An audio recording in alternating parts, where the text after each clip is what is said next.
Hello and welcome back, Commanders and Commanderettes. Chesty Puller here with my final video on the latest Shadow Ops 70s for the Elite Sandstorm parts, March 2016. I think this is the perfect way to do them and receive the minimal amount of damage. I start out with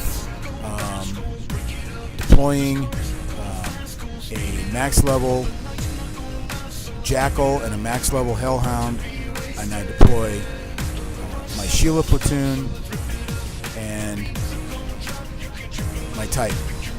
Now this Jackal does have the choked barrel on it, which gives it an extra 25 range, which helps you to draw out these other Jackals without being too far out. And what you want to do is you want to clear these other Jackals and then retreat the Hellhound and the Jackal. Now, I was able to do that without any damage to the Titan, without any damage to anything other than the Jackal took about 2 minutes worth of damage. Bring your Sheila over to the west side of the base and draw out that Nightmare. In the meantime, use a couple of javelins to clear those 2 floaters on the east side of the base. Then wait, because you want to clear out the entire west section here with your Sheila. And if you'll notice, the only thing on this side that you really have to worry about was the plasma turret, and so you have to come in at a certain angle and clear the wall. Then I come up just to the edge of that building with my Sheila to draw out the Nightmare, and then I hold until the Nightmare is dead, and then I bring my javelins out to draw out the Special Forces guy. Now that those 4 floaters are gone, I can get rid of temporarily my javelins. So the next step is to take your Sheila and take out the storage, take the lead infiltrator with charged ordnance and shock the napalm, and then come in with the Sheila again and take out the Special Forces unit that's there. Now, because my Sheila has a 550 range, I can take out the Storm. And you notice the Nightmare is coming, so I have to press S to stop the attack on the Storm so that I can take out the Nightmare. I'll come in with my Cyclone over here and take out the east portion of the base. And really quickly, I'll just tell you that Sheila with the Baritz rifle stuns Special Forces, charged ordnance will stun the Nightmares, and then by having the Commando you have 550 range.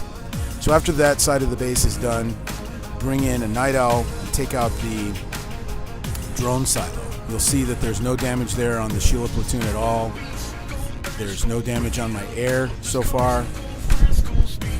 So now what I'm going to do is I'm going to put my Growler platoon in a depot and then go back to my base, see how much the damage is there. If it's less than 5 minutes, you can instantly repair.